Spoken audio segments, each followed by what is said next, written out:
be superpower. Why we are on this planet? By accident or by design or a superpower. I think even the planet is wondering why the hell these human beings came here.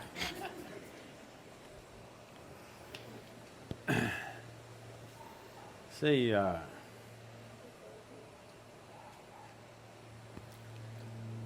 solar system, the way it is, and so as the other universal systems, the galaxies, they're all happening because they arrive at a certain perfection of geometry. Geometry in the sense, right now this planet is going around the sun, it's found its perfect orbit, so it's going and going and going. Not powered by engine or something. See, the airplane is going, powered by engines, it's being pushed. This is not being pushed, this has just found a certain perfection of geometry and it's going on. The day it loses its perfection of geometry, if it loses the line of orbit, it's gone. So in this process, life happens on this planet, also involving this geometry on various levels. We say, in the yogic culture, we say, a human being is physiologically and in terms of brain has reached its peak physiologically. That is, after 1,000,000 years, you will not have a horn coming out of your head or something else, like the tail disappeared, something else will disappear. This cannot happen. We are saying this from a certain context. Today, the modern neuroscientists are saying similar things. They're saying the size of the neuron in the human brain can neither increase nor can the wiring inside can increase, because the physical laws don't permit it. The laws of physics do not permit it. I will not go into the detail of that. To put it very simply, how we see it is, your birth here, right now all life on this planet is solar powered, isn't it? Yes? It is the sun's energy which is doing all this. And also the revolutions and the rotations of the moon also has influence upon us. The very ocean is rising and falling with the movement of the moon. Only because our mothers' bodies were in tune with the cycle of the moon, we are born and we are here. Yes? If this 28-day cycle of the moon does not repeat itself in a woman's body, you and me wouldn't be born. So because it has reached that, we say physically, the physical laws have come to a certain place where life upon this planet cannot evolve further. You can make use of what you have in a much better way. Using the same technology, we had a dumb phone, then we had a smartphone, now we have an iPhone. Like this we can go on improving it, how we use it. But the fundamental physical laws will not permit any further evolution of this creature. So did it happen by accident? No. The theory of evolution, you know Charles Darwin, who made a monkey out of you? Not me, him. If you look at the theory of evolution, which was propounded just 150 years ago, we have said this thousands of years ago, in the sense, you know the 10 avatars? At least the 9 you know, those who have come. What is the first one?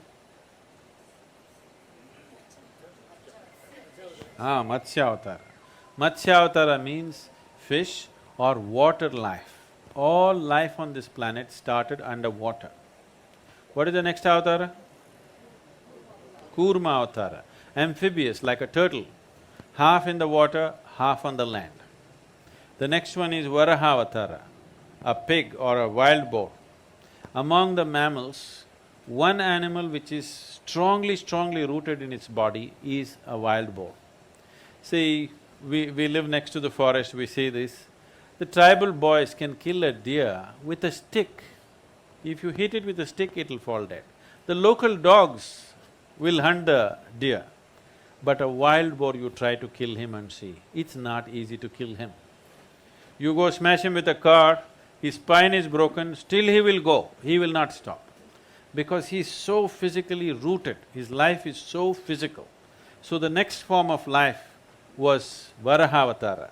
This simply means the creator is finding expression in first as fish, then as a turtle, then as a wild boar, next one is Narasimha, half man, half animal, next one is Vamana, a dwarfed man, next one is a full-grown man but emotionally volatile man who is Parasurama, next one is a peaceful man which is Rama, next is a loving man which is a Krishna, next is a meditative man which is a Buddha, the next is supposed to be a mystical being yet to come, okay?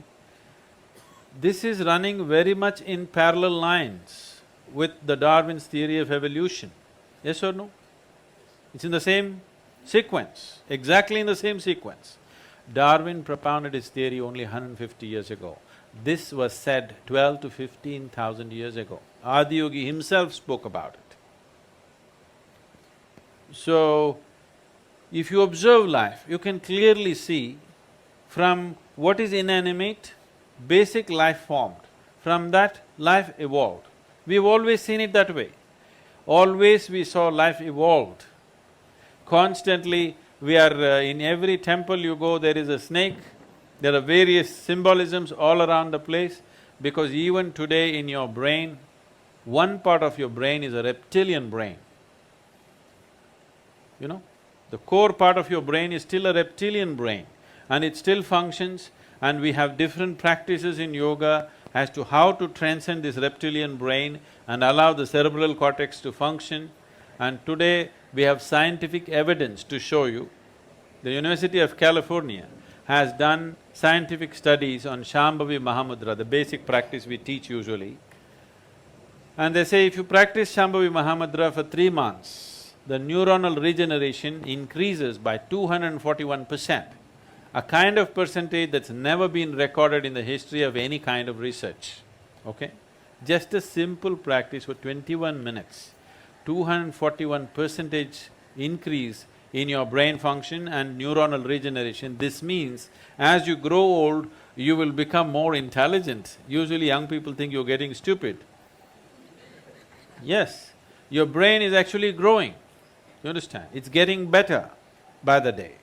Now there is scientific evidence. We always knew this, but today a meter has to say it. If a man says it, it's not true. If a man says it, it's doubtful. But a meter has to say it. Now the meters are saying it.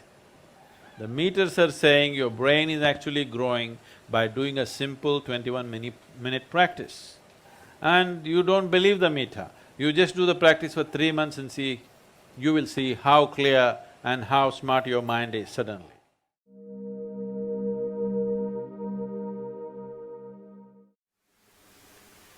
Now, the essence of all this is, first thing is to understand the nature of how existence is happening. Either you can look at this, or you can look at the atom, or you can look at the universe. If you want to look at the universe, it is complex, it is difficult because you don't have a gallery seat, you know. There is no… it is not like a stadium, you can sit somewhere and watch the whole universe. Very difficult, you can only see it in pieces. If you want to watch an atom, nobody has seen an atom, do you know this? Do you know this? Even in a super electron microscope, you can't see an atom.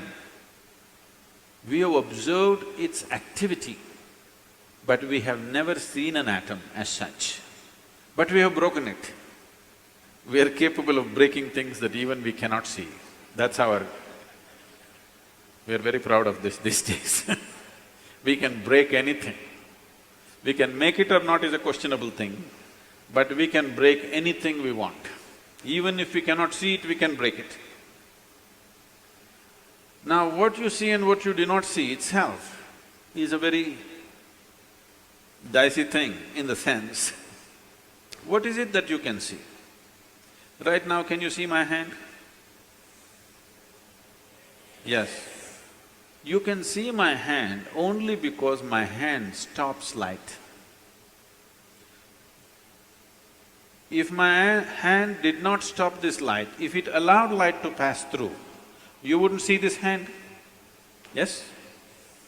Or in other words, Right now your visual apparatus can see only those things which stop light.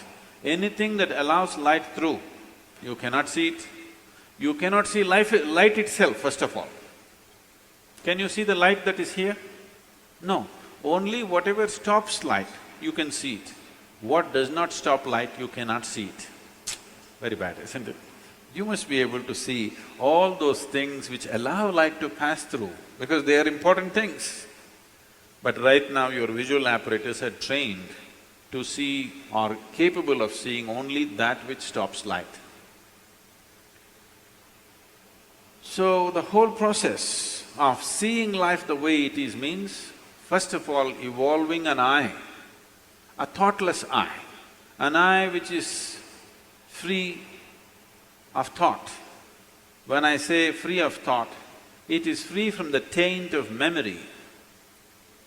Right now, these two eyes are heavily loaded with memory. So you can see this. If you see a group of people like this, if you just casually look like this, among these hundreds of people, if there is one face that you're familiar with, you will see suddenly that face sticks out. Have you noticed this? Have you noticed this? You're going in a street, there are 100 people standing there. Your friend is among that.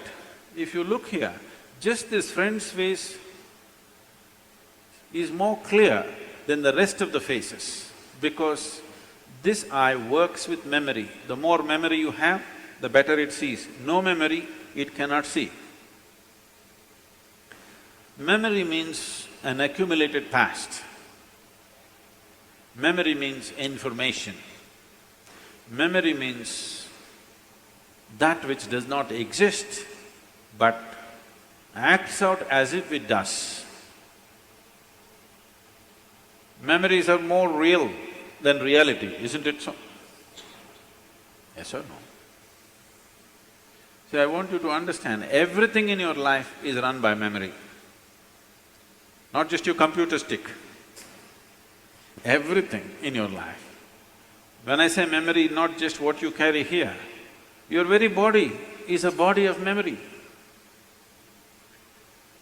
Why, if you eat a banana, it becomes a masculine body, and if she eats a banana, it becomes a feminine body, is simply because of the memory that it contains, isn't it? The information that is stored in this body and that body is different.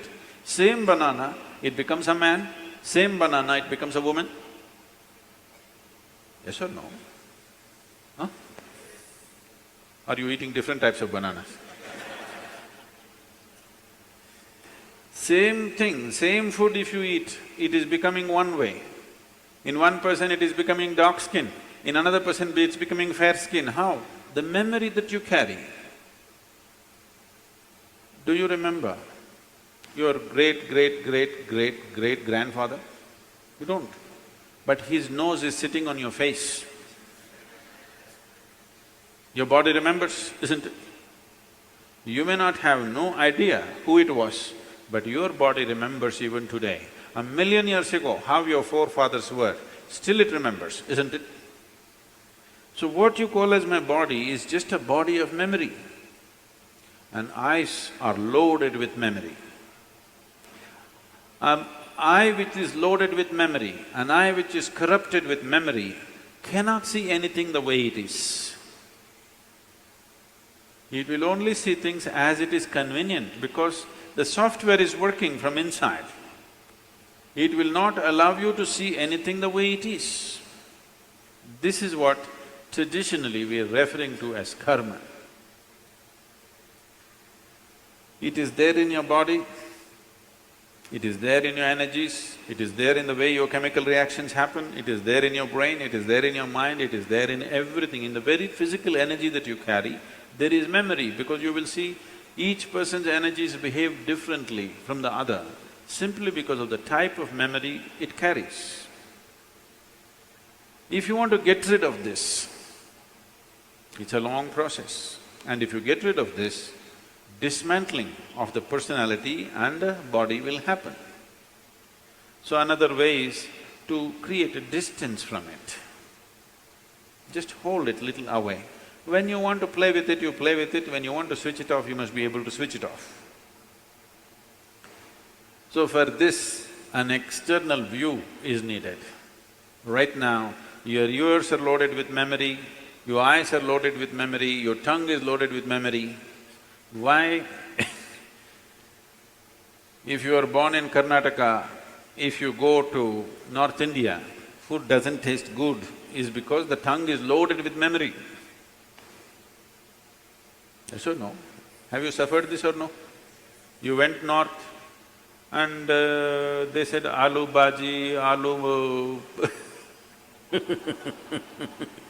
aloo matar, aloo palak, aloo parota, aloo, they said. You couldn't stay there because your tongue is loaded with memory. It wants the same things back, otherwise it will suffer. So what being loaded with memory means is, a cocoon of the past is holding you. It will not allow you to even move into the present. A cocoon of the past holds you, and you allow it to do this because it feels safe. It creates a cocoon. There is safety, but in safety, there is also imprisonment.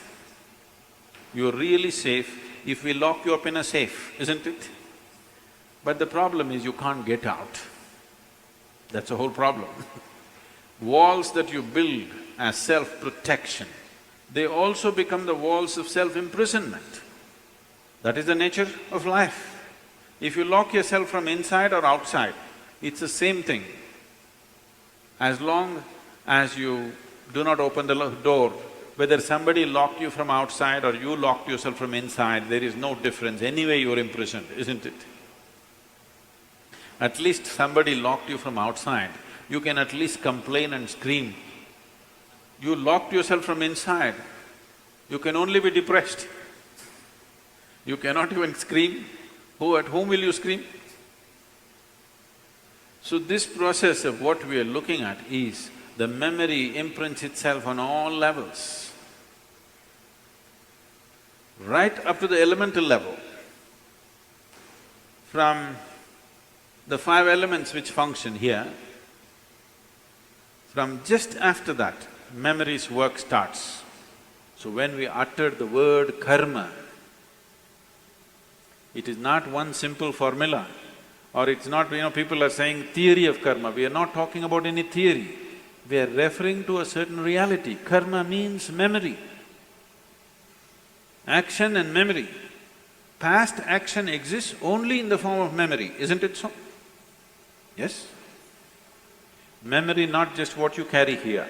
Every cell in the body carries its own memory. Why one atom behaves differently from another atom, though the same ingredients is, it has a memory. A hydrogen atom has one kind of memory, oxygen atom has another kind of memory. Unless you mix them up, they will continue to behave like that. It is in a small circle, you are in a little larger circle, the universe is in a much larger circle, but the same memory rules all of it. So when we said karma, we are not talking about some concept or philosophy, we are referring to a certain reality which is finding manifestation as who you are. The very shape of your body is because of memory. If a bird eats a mango, it becomes a bird. If a worm eats a mango, it becomes a worm. If you eat a mango, you become a human being. Same mango, how many things it's doing, depending upon what kind of memory it carries, isn't it? What you call as a seed, if you plant the same seed, if you plant a seed in the same soil, here you plant a mango tree, here you plant an apple tree in the same soil, this will only produce apples, this will only produce mangoes. I know there is a newspaper picture where a jackfruit is become bananas, that's different. Yes? You saw this? Are you all from Bangalore or Devanahalli?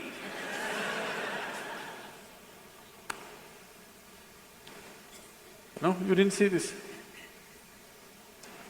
A bunch of bananas are coming out of a jackfruit for some reason. That's a freak.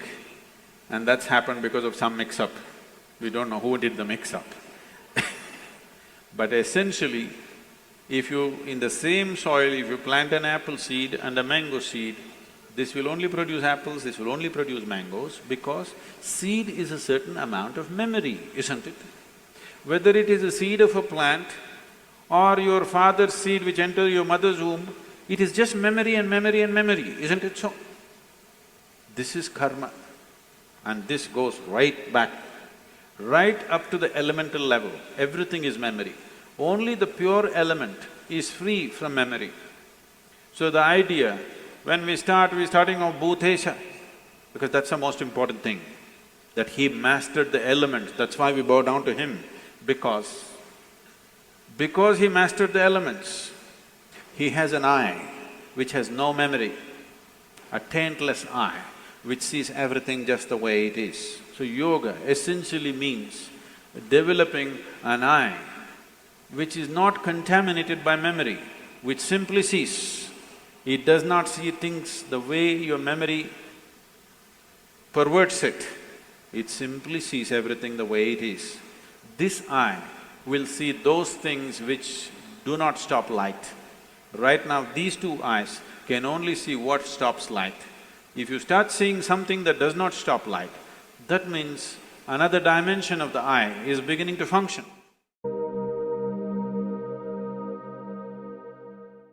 The question is there rebirth? If it's there, what is the basis for one being to go from one birth to another?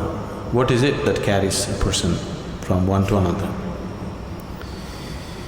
Now, if you need to understand this, you must have some understanding of the mechanics of who you are. I'm talking about the mechanics of how a human being is built. See, when you say I'm a human being, the outermost periphery is the physical body. In yoga, we look at everything as body because it is easier for you to understand that way. So we see the body as 5 dimensions or 5 sheets. Physical body is known as Annamaya Kosha. Annamaya Kosha means… Anna means the food. This is food body. Next one is called Manomaya Kosha, that means it's the mental body. The third one is called Pranamaya Kosha, which means the energy body. Physical body, mental body, energy body. All these 3 dimensions are physical. They are physical existence. Physical body is very gross, mental body is subtler, energy body is even subtler, but all these 3 are physical. It's just like the light bulb is physical, you can see that. The electricity behind also is physical, isn't it? The wire that connects is also physical, the electrons that flow through the wire also are physical existence. So similarly, physical body, mental body, pranic body, all are physical dimensions of life. This physical dimension of life, both in all these 3 dimensions, carries the imprints of karma. On the body it is imprinted, on the mind it's imprinted, and on the energy it's imprinted.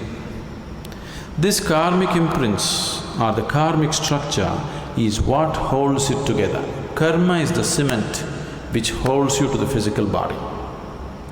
Karma is the bondage, at the same time it's only because of karmic stuff you can hold on to the body and be here. This is where spirituality seems to be difficult, because if you try to take it away, it doesn't work. If you try to add, it doesn't work. You need to be just there. If you're just there, it's a moment. Now, the next 2 dimensions are called Vijnanamaya Kosha and Anandamaya Kosha. Vijnanamaya Kosha is non-physical but related to the physical. It is like a transient state. Anandamaya Kosha is completely non-physical. So, Vijnanamaya Kosha and Anandamaya Kosha means it's the bliss body. There is a bliss body inside which is 100% non-physical. It has no form of its own. Only if the energy body, the mental body and the physical body are in shape, it can hold the bliss body in shape. If these things are taken away, the bliss body will just become a part of the cosmos. So whatever you are referring to as Atman or the soul is a fiction actually. In the sense, people are describing a certain limitation of the non-physical as a soul. But the body for the soul is still your karma. If the karmic structure is completely dismantled, there is no soul, everything merges into everything else. What is referred to as Mahasamadhi or Mahaparinirvana is just this, that you slowly understand where the keys are and dismantle the karmic structure so that you become truly no more. When somebody dies, we say, this person is no more. That's not true. That person is no more the way you know them, but they still very much exist. Now if you dismantle the karmic structure 100%, now you merge with the existence. This is what is referred to as mukti, mahasamadhi. In Hindu tradition it is referred to as mukti. In yogic tradition it is referred to as mahasamadhi. In the Buddhist way it is called as mahaparinirvana. Generally in English we are saying liberation. Liberation means becoming free from the very process of life and birth and death. Liberation means becoming free from the basic structures of body and mind. And for all this, the karmic structure is the strings which hold these things together. So when a person dies, obviously the physical body is something that you borrowed from the earth. This body is just earth, isn't it? You understand? This physical body is just a piece of earth which is right now prancing around like this. But you have to pay it back, atom to atom, no interest though. But you have to pay back every atom. You won't be allowed to carry a single atom from this planet. Nobody has managed it.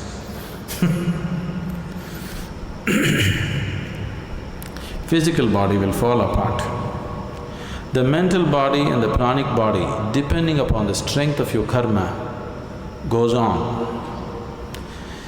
If the karmic structure is very intense, unfinished, then it has to finish it.